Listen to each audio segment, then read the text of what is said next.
patrulha das Forças de Defesa e Segurança. Foi capturada uma embarcação à vela.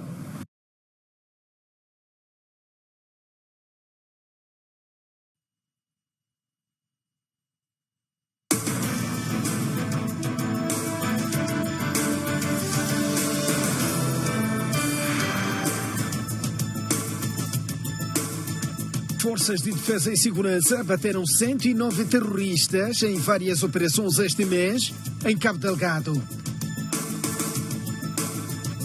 2 idosas foram assassinadas no distrito de Massinga, em Inhambane, por suspeita de feitiçaria. O Ministério da Educação assegura que o ano letivo 2020 não está perdido, ainda que se prolongue o estado de emergência.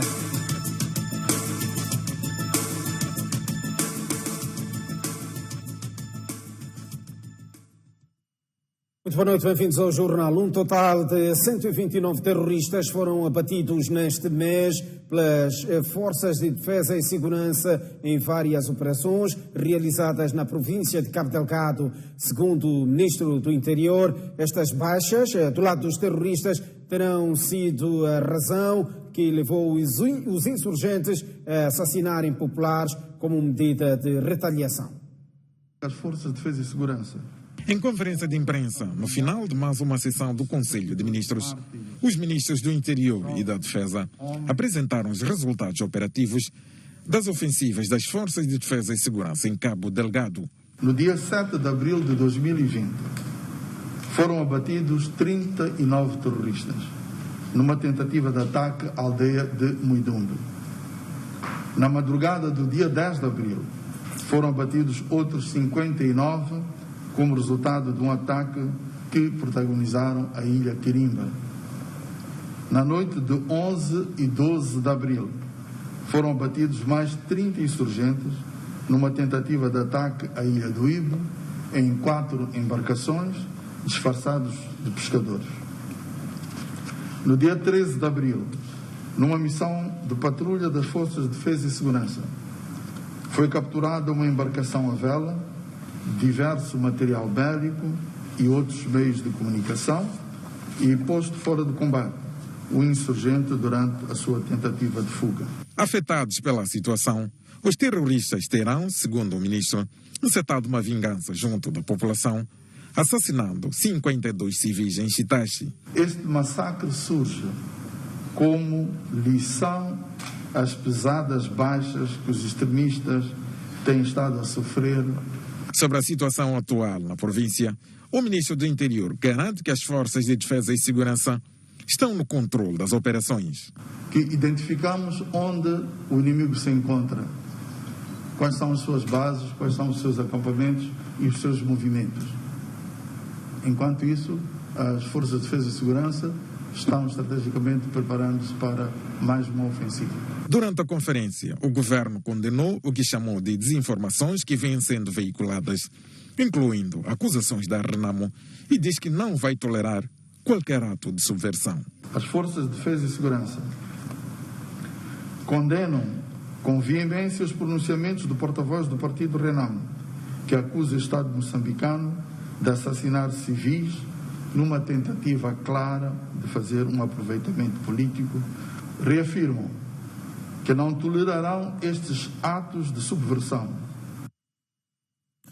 O governo suspendeu por 2 anos a emissão de licenças de exploração florestal no país.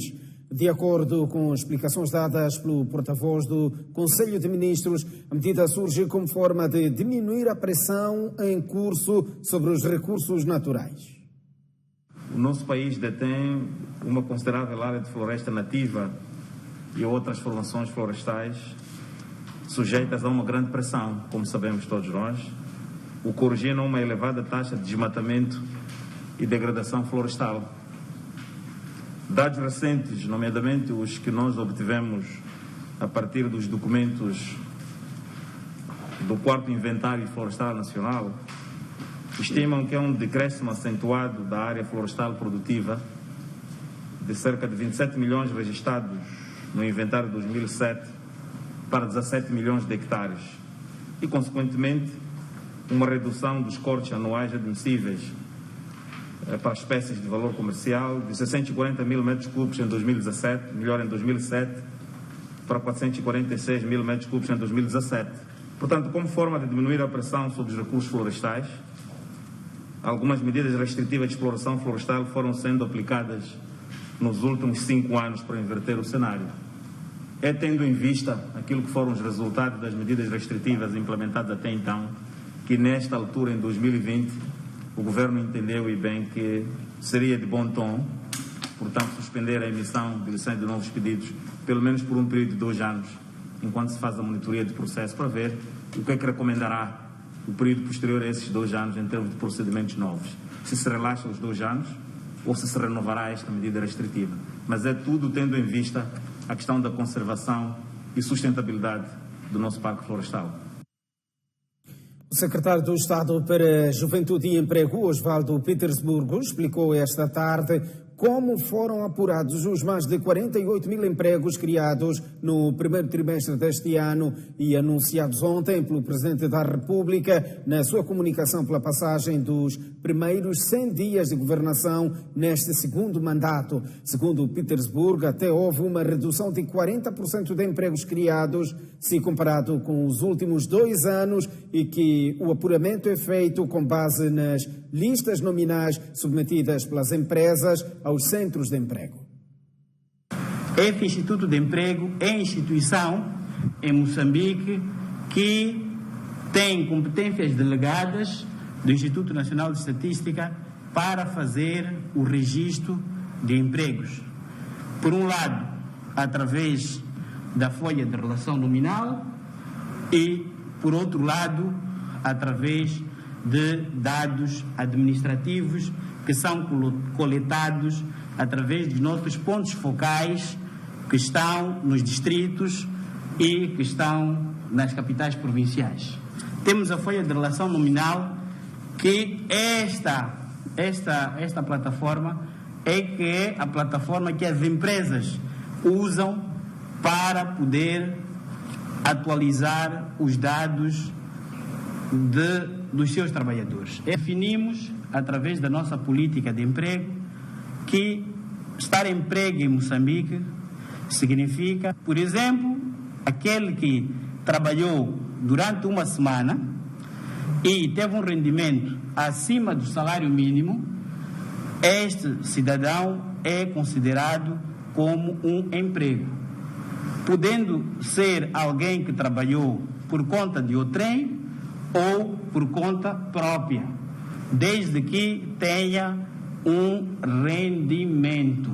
Este é o conceito da Organização Internacional do Trabalho, este é o conceito que está na política de emprego de Moçambique. No período de janeiro a março de 2000, registrados em Moçambique 48.323 empregos.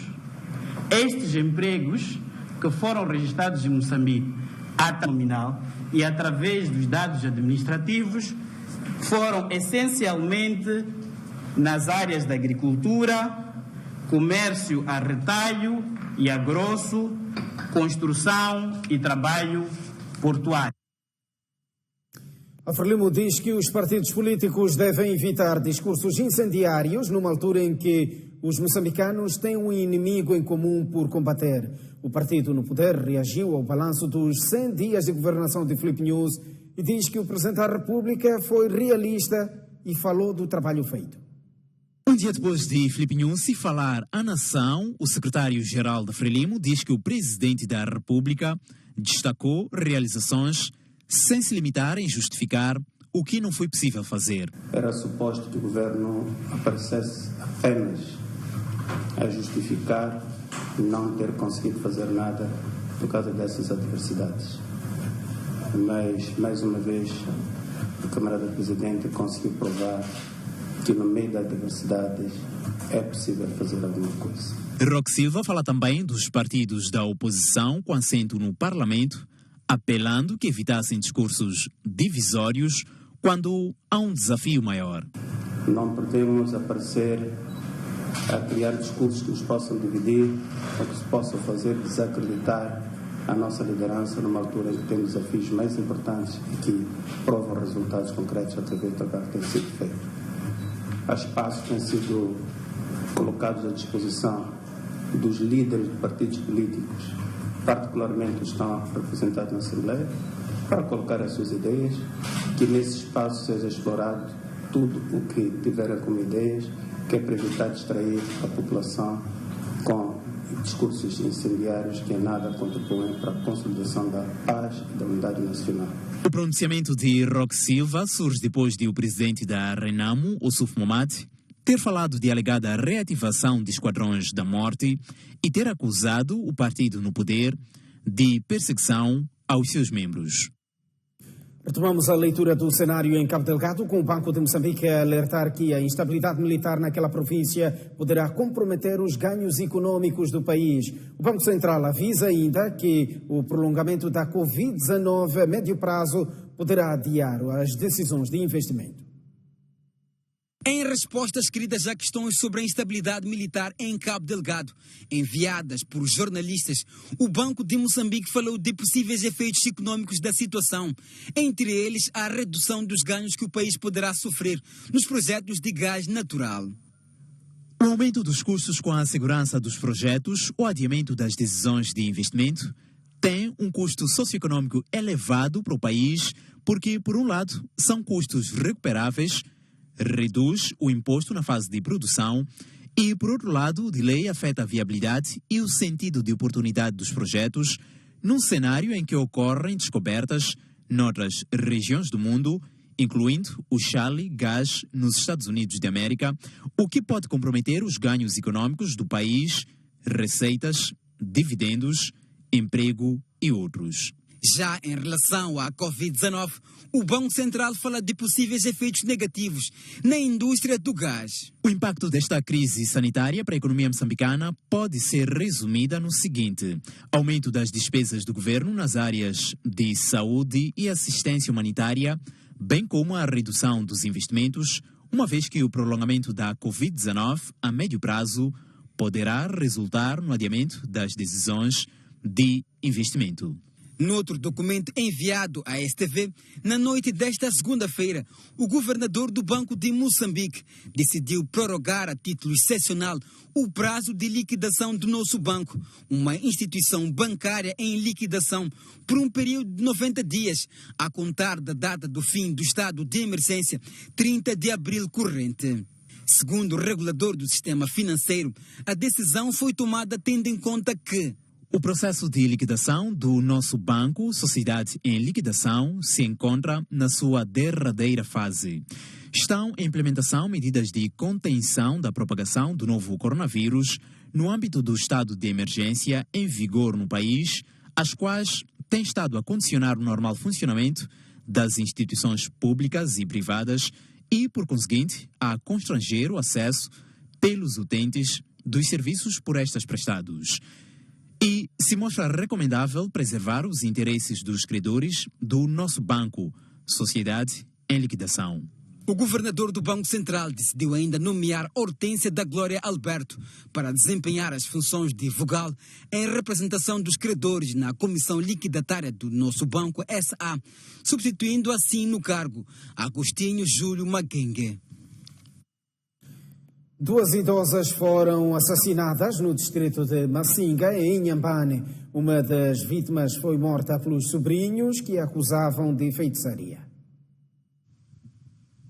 Um dos episódios deu-se num povoado de Chilaco, no distrito de Massinga, quando na madrugada desta terça-feira um indivíduo ainda monte invadiu esta residência para tirar a vida a uma idosa de 80 anos de idade, por sinal dona da mesma.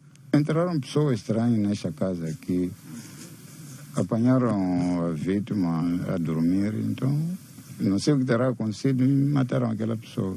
Mas usaram um instrumento contra aquilo, não sei se é martelo ou machado, qualquer coisa eles usaram, mas não o pau.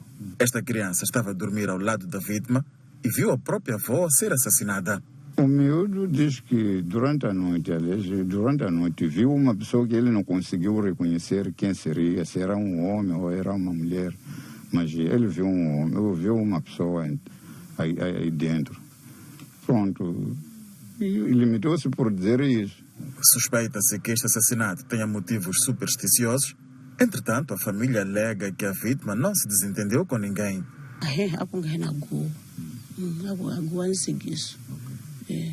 Vizinho, câmara.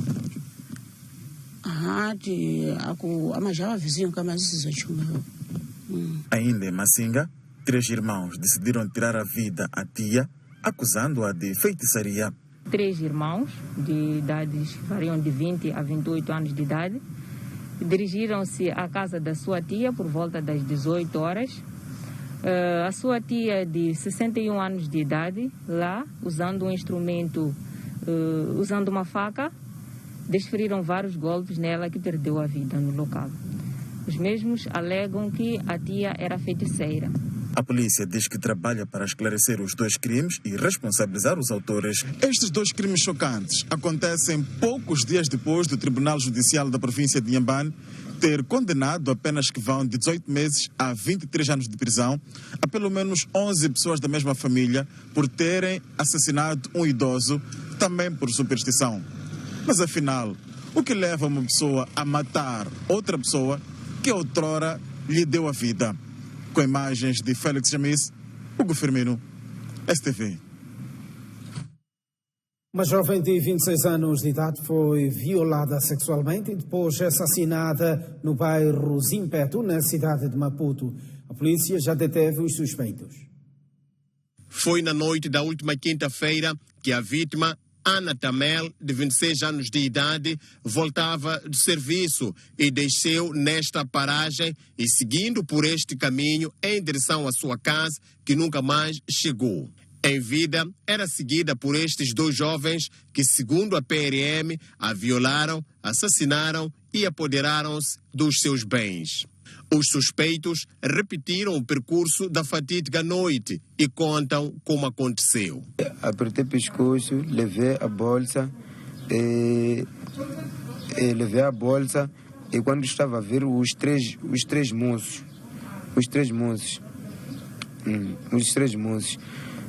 é que daí que saí a correr com a bolsa. Corremos com a bolsa, uns 2. É isso mais ou menos que aconteceu. Corremos com a bolsa. Não sabemos porque nós deixamos a viva, ela estava a falar. A moça foi ele que apertou o pescoço. Quando apertou o pescoço, eu levei o quê? Eu levei a bolsa e corri. Quando corri, eu deixei a ele ali. Quem violou a moça e quem assassinou?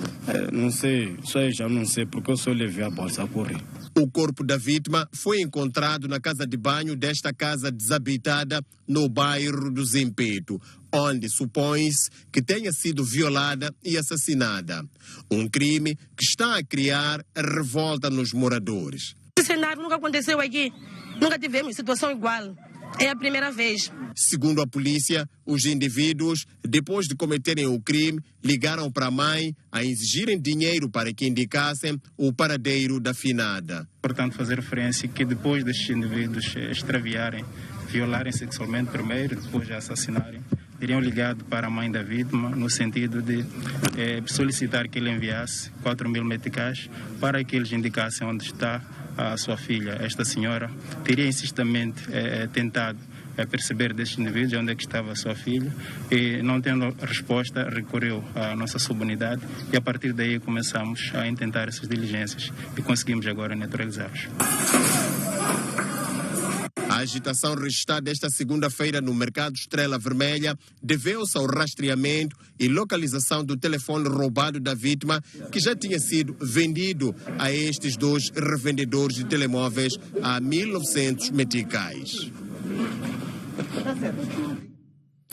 Moçambique continua sem casos do novo coronavírus pelo segundo dia consecutivo, mantendo os 76 casos positivos anunciados no domingo. Relativamente a Cabo Delgado, 80 amostras chegaram hoje a Maputo e os resultados serão conhecidos amanhã, quarta-feira.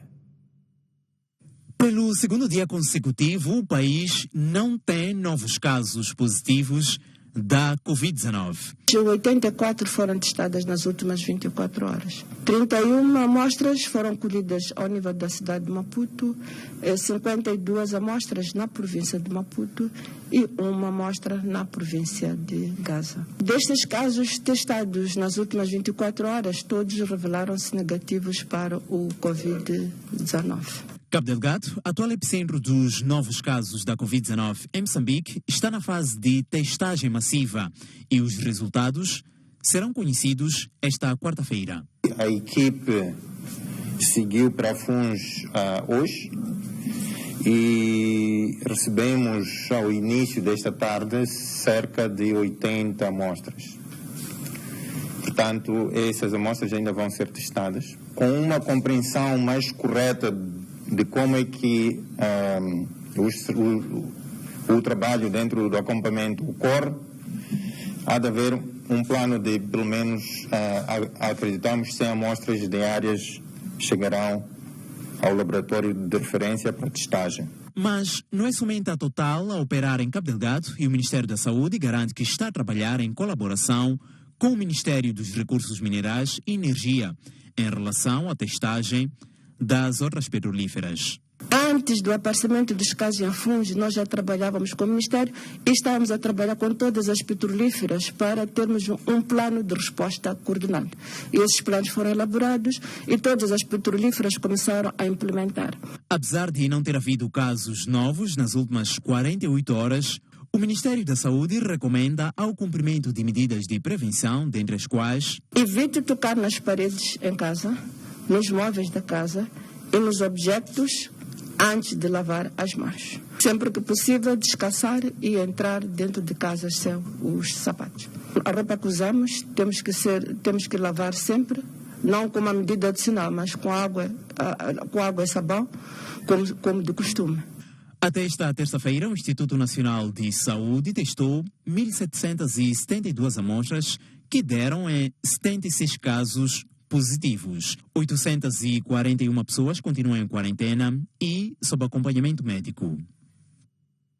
O Inspetor-Geral do Trabalho confirmou que mais de 12 mil trabalhadores estão com emprego condicionado derivado de férias coletivas e suspensão de atividades. Relativamente ao pagamento dos salários, a Inspeção-Geral do Trabalho diz que só nos primeiros 10 dias de maio vai confirmar a capacidade das empresas de pagar aos seus trabalhadores. Agora estamos com mais de 370 empresas que estão mais ou menos na situação de suspensão de atividades, incluindo situações como férias coletivas, são poucos casos, que estão nessa situação mais de 12 mil trabalhadores. Em relação à situação dos salários, nós perceberemos se as empresas vão cumprir aquilo que prometem ou não nos primeiros 10 dias do próximo mês de maio. Nós faremos uma monitoria. Até aqui, felizmente, muitas empresas se comprometem em honrar com os compromissos nos casos de suspensão e mesmo aqueles que nos comunicaram a rescisão dos contratos. O nosso país registrou, no quinquênio passado, 2.502 acidentes de trabalho, os quais resultaram em 57 mortes, 2.189 lesões de incapacidade temporária, 228 lesões de incapacidade permanente parcial e 28 lesões de incapacidade permanente total. Gostaria de salientar que esses números não refletem a real situação dos acidentes de trabalho e doenças ocupacionais, tendo em conta que algumas empresas não comunicam a ocorrência dos acidentes de trabalho. Ainda que se prolongue o estado de emergência, o Ministério da Educação e Desenvolvimento Humano diz que o ano letivo 2020 não está perdido porque as aulas por televisão, rádio e outras plataformas revelam sucesso. 7 de abril é o último dia do estado de emergência em Moçambique e há de quase todos os lados incertezas sobre o prolongamento desta fase como forma de conter a propagação do novo coronavírus no país. Ainda que se estenda o período do estado de emergência, o Ministério da Educação e Desenvolvimento Humano descarta a anulação do ano letivo. Ainda não consideramos perdido, mas estamos aqui no campo das suposições, porque não sabemos que orientações virão mais adiante. Caso se prolongue o estado de emergência, continuarmos a ministrar as aulas usando também todas estas plataformas. E as plataformas usadas para as aulas são a televisão, rádio e a internet, que, segundo as autoridades da educação, são um sucesso, mas não se sabe se os alunos estão ou não a acompanhar as aulas. É verdade que ainda temos um desafio no sentido de apurar de fato quantos alunos nossos têm estado a resolver os trabalhos, quantos é que estão a estudar. Além da monitoria, preocupa a forma como são lecionadas as aulas nas zonas recônditas, onde não há acesso à energia e muito menos internet. Porém, a porta-voz do Ministério da Educação tranquiliza. Os professores, em grupos pequenos, têm ido às escolas, têm elaborado textos de apoio, assim como fichas de exercícios, e os pais e os encarregados de educação são contactados para irem lá buscar e depois fazem-nos chegar aos seus filhos. Também foi decidido que uma parte do valor do apoio direto às escolas será usado para apoiar estes alunos que não tenham capacidade de poder reproduzir essas fichas. Sobre os erros cometidos por alguns professores que lecionam as aulas na televisão e na rádio, Gina Gibunda diz ser normal. Professor que é professor, ele sabe que mesmo sem estar em frente a uma câmara, está suscetível de quando em vez cometer alguma falha. E a falha é cometida por quem trabalha. Entretanto, com o método de aulas à distância, o Ministério da Educação garante que os professores estão a receber seus salários sem nenhum desconto. A cidade da Beira conta desde esta terça-feira com 4 túneis de desinfecção contra a pandemia do novo coronavírus para desinfetar em massa os munícipes em locais públicos. E 2 dos 4 túneis foram instalados no Hospital Central da Beira.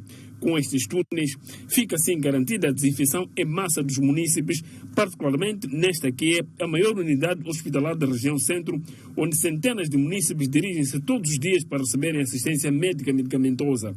Nós agradecemos muito, uma vez que estes túneis vão ajudar muito naquilo que é esta batalha de combatermos o Covid-19, principalmente para evitarmos as infecções cruzadas.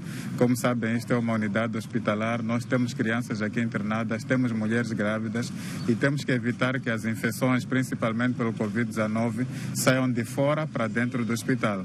A secretária de Estado e o governador de Sofala, Stella Zeca Lourenço Buia, testemunharam o ato da montagem dos primeiros túneis. A iniciativa de montar túneis em locais públicos na Beira pertence a um grupo de empresários denominado SOS Corona, que trabalha em diferentes setores na luta contra a propagação do novo coronavírus. O grupo SOS Corona vai continuar com iniciativas à medida das suas possibilidades para que, de facto, possamos prevenir, em primeiro lugar, evitar que o coronavírus chegue à cidade da Beira, porque a prevenção é a maior cura, e se não for possível, evitar que haja uma propagação comunitária muito grande. O terceiro túnel foi montado na praça do município da Beira, por onde deverão passar os residentes da Praia Nova, na sua maioria pescadores. Então a tarefa de prevenir é exatamente de todos nós.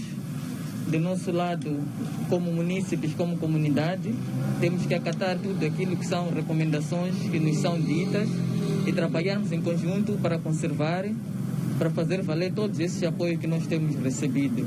Porque a nossa riqueza é, sem dúvida, a preservação da nossa saúde. O quarto túnel deverá ser montado ainda esta semana no Hospital 24 de Julho, uma das enfermarias da Covid-19. Saímos esta altura para um curto intervalo. Voltamos dentro de instantes com mais informação. Até já.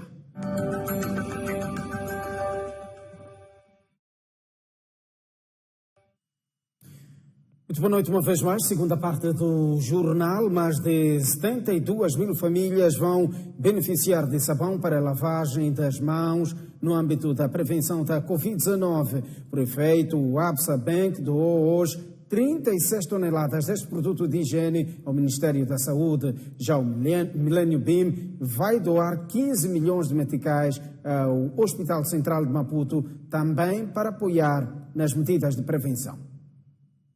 O sabão entregue ao Ministério da Saúde pelo Absa Bank deverá chegar às mãos de 72 famílias através das unidades sanitárias. Com este ato, prestamos a nossa solidariedade a 150 mil moçambicanos e reiteramos que continuaremos em busca de soluções eficazes e que possam responder às atuais necessidades das comunidades. O Ministério da Saúde agradece pelo apoio que realça sua importância face à pandemia. Garantimos que este produto irá chegar às unidades sanitárias e será usado para o fim que se propõe. Aos apoios decidiu se aliar também o Millennium Beam, que anunciou em comunicado uma verba de 15 milhões de meticais para o Hospital Central de Maputo, de modo a comprar material de proteção para os profissionais de saúde. As intervenções patrocinadas pelo banco incluem a reabilitação de uma área de pneumatologia que passará a ter um novo e moderno sistema de gás, com ventiladores, criando condições para um melhor tratamento e combate à Covid-19 e de outras doenças respiratórias que afligem os moçambicanos. Refere o comunicado do BIM. Clientes de bancos comerciais na cidade de Chimoio estão expostos à contaminação pelo coronavírus. Nas filas, devido a enchentes, a medida de distanciamento social está longe de ser observada. Mesmo com casos de coronavírus a aumentarem no país, muitos cidadãos continuam a levar as suas rotinas diárias normalmente. A STV captou na manhã desta terça-feira estas imagens nos bancos comerciais, onde era visível enchentes de clientes, uns com máscaras e outros nem por isso. As pessoas são muito lotadas, assim, muito apertado, algumas pessoas não têm máscara por aí. Você é uma das pessoas sem máscara? Sim, sim. Sou uma pessoa que não tem máscaras. Por que não está adquirindo máscara? Acabei esquecendo em casa. No interior dos bancos, ficamos a saber que apenas entra o número de clientes correspondentes aos colaboradores que lhes possam atender. Os restantes ficam no exterior. Alguns bancos colocaram estes marcos para se seguir o distanciamento, mas difícil é o cumprimento da medida, embora os clientes estejam cientes do perigo a que incorrem. Como se pode notar, aqui temos o balde e água, com água e o gelo. Antes de entrarmos, lavamos as mãos e seguimos. Sempre usar a máscara, lavar sempre com água e sabão. A Frelimo, na capital do país, reforça mensagens de prevenção contra a Covid-19. O primeiro secretário do partido na cidade de Maputo, Razak Manique, desafia os dirigentes da organização a nível da base a abandonarem os gabinetes e a difundirem mensagens à população. Consciente dos elevados riscos de contaminação pela Covid-19, a vendedeira Maria Banzi, de 64 anos de idade, tem tomado medidas de prevenção. Eu, quando vi na televisão que tem que ser as lavar as mãos, levou essa balde, deixar aqui sabão. Quando eu recebo dinheiro, levanta, lavar as mãos antes, para levar só fazer assim. Assim, assim, assim. É assim mesmo que faz para prevenir. Tal não se pode dizer em relação a esta jovem que diz não estar com a máscara porque esqueceu em casa. Esqueci É que levei sacola, acabei me esquecendo da máscara em cima da mesa. O primeiro secretário da Frelimo na cidade de Maputo visitou esta terça-feira o distrito cambuquano, onde reforçou as mensagens de prevenção da Covid-19. Sabemos que esta doença transmite-se através do contacto entre as pessoas. Então, temos estado a transmitir aos munícipes e, neste caso concreto, a partir daqui do distrito cambuquano, que é um dos distritos mais populosos da nossa cidade, queremos transmitir a mensagem segundo a qual devemos continuar atentos e vigilantes. Dados do Instituto Nacional de Saúde indicam que na capital do país, o distrito Canfume tem 13 casos positivos da Covid-19, seguido de Camachaquén com 3 casos e Camavota com 1 caso, enquanto Cambuquana ainda não tem casos. A Organização Mundial da Saúde alerta que a pandemia do novo coronavírus ainda está longe do fim, numa altura em que muitos países do Ocidente reduzem as restrições. A organização continua preocupada com as tendências crescentes em África, na Europa Oriental, América Latina e alguns países asiáticos. Com o mundo com mais de 3 milhões de casos confirmados do novo coronavírus, a passos de atingir 1 milhão de casos recuperados e alguns países com baixos índices de novas infecções a aliviar as restrições, a Organização Mundial da Saúde chama a atenção. A pandemia da Covid-19 está longe do fim. As lockdowns in Europe is with declining numbers of new cases, we continue to urge countries to find, isolate, test and treat all cases and trace every contact to ensure these declining trends continue. But the pandemic is far from over. I repeat, the pandemic is far from over. E enquanto na Europa a tendência de redução, em outras partes do mundo os casos positivos e mortes aumentam. A África é um dos continentes que preocupa a OMS. WHO continues to be concerned about the increasing trends in Africa, Eastern Europe, Latin America, and some Asian countries. As in all regions, cases and deaths are underreported in many countries in these regions because of low testing capacity. We're continuing to support these countries with technical assistance through our regional and country offices. A Organização Mundial da Saúde alerta ainda a muitos países que os casos recuperados não são imunes à doença e que devem continuar a tomar medidas de prevenção para evitar uma segunda vaga de subida de casos e mortes. Desde dezembro do ano passado, a Covid-19 já matou mais de 200 mil pessoas. Espanha é o país com maior número de médicos infectados pela Covid-19 no mundo. Ângela Garcia, uma enfermeira espanhola, conta a sua experiência na luta contra a pandemia.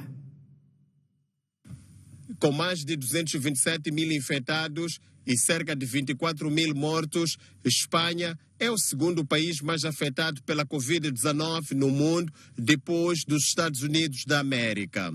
Dos infectados, cerca de 20% são médicos espanhóis. De acordo com o ministro da Saúde espanhol, o maior número de médicos infectados deve-se à insuficiência de material de saúde e à ineficácia das medidas de prevenção.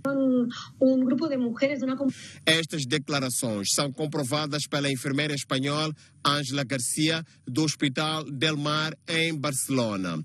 Desde que a pandemia atingiu Espanha, Garcia tem trabalhado na área de cuidados intensivos 12 horas por dia. Em entrevista à CCTV, ela partilha sua experiencia. Yo en todos los años que llevo nunca había tenido tantos pacientes tan graves a la vez. Con el compañerismo, ¿no? Entre nosotras nos hemos ayudado muchísimo y ahí te permitía salir a descansar un rato, pero los primeros días fueron físicamente y emocionalmente muy agotadores realmente. Apesar de o governo espanhol ter já suprido em grande parte a falta de material de saúde, a escassez de máscaras continua um grande desafio que periga a vida de mais médicos espanhóis. Tenemos batas, no tenemos todo el material, porque no tenemos mascarillas para cada día, por ejemplo, que es lo que sería ideal. Una mascarilla, podernosla cambiar cada día. Nos dan una mascarilla a la semana y cuando se estropea nos la cambian. Sí, hemos tenido varias y seguimos teniendo. Sí, ahora seguimos teniendo compañeros. Sí, ahora últimamente un compañero del turno de noche, sí. Entretanto, os médicos espanhóis não estão sós na batalha contra a pandemia, tendo chegado a beneficiar de atos de solidariedade que incluem material de saúde doado pela Associação de Mulheres Chinesas na Catalunha. Estamos com mais um intervalo à vista, mas antes vamos olhar para o estado de tempo para as principais cidades moçambicanas. Maputo irá registrar amanhã 26 graus de máxima e 18 de mínima, 27 graus de máxima para Xai-Xai, 19 de mínima, 30 graus de máxima para Inhambane e 21 de mínima. Centro do país, Tete, 34 de máxima e 21 de mínima, Chimoio 26 de máxima e 17 de mínima, Beira terá uma máxima de 29 graus e uma mínima de 20, Limane 30 graus de máxima e uma mínima de 21. Em Lixinga esperam-se amanhã 27 graus de máxima e 14 de mínima, 31 graus de máxima em Pemba e 22 de mínima, Nampula 29 graus de máxima e 22 de mínima. Até já.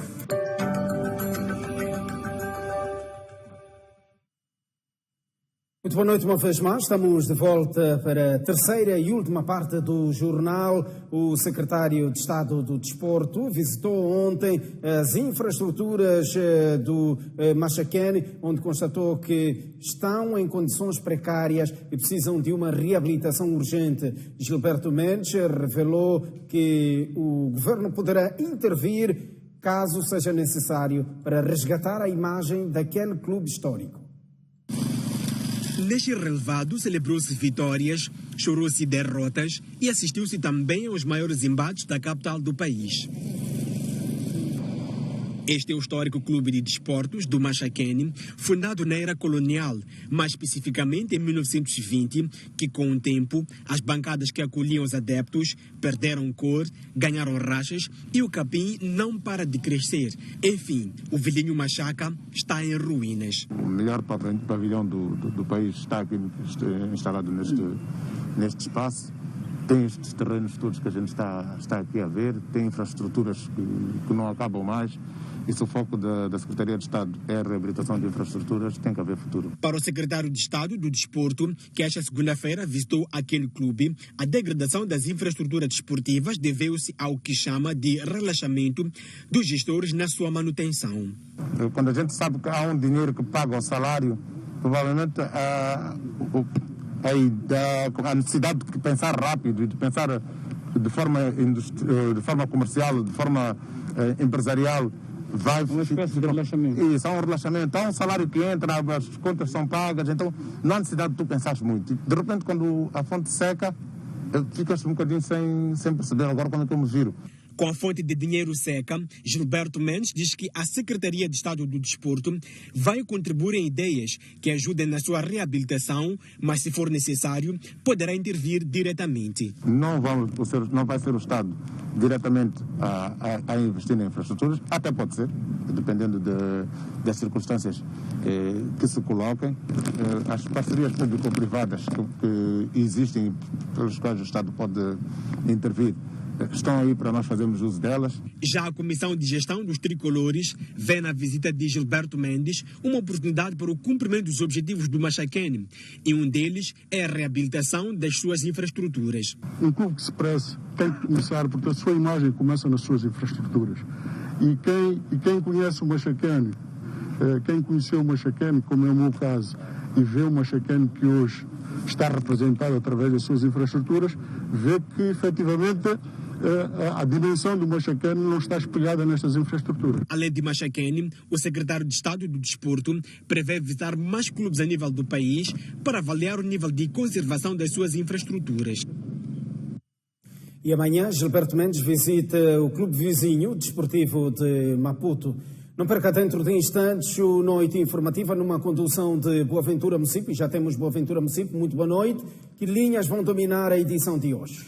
Boa noite, Gersel Chirenza. Boa noite aos nossos telespectadores. Hoje nós vamos fazer o balanço dos 28 dias do estado de emergência. O Presidente da República deve decidir entre amanhã ou quinta-feira se mantém ou se desativa ou suspende o estado de emergência em vigor desde o dia 1 de abril. A Organização Mundial da Saúde estabelece 6 critérios essenciais para se aliviar ou não as medidas de prevenção contra o coronavírus e Moçambique não preenche muito desses critérios. São os seguintes: a transmissão precisa estar controlada, o sistema de saúde deve estar apto a detectar, testar, isolar e tratar cada caso, além de rastrear todos os contactos.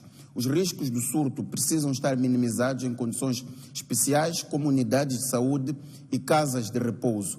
As medidas de prevenção precisam ser adotadas em locais de trabalho, escolas e outros lugares que sejam essenciais para a população.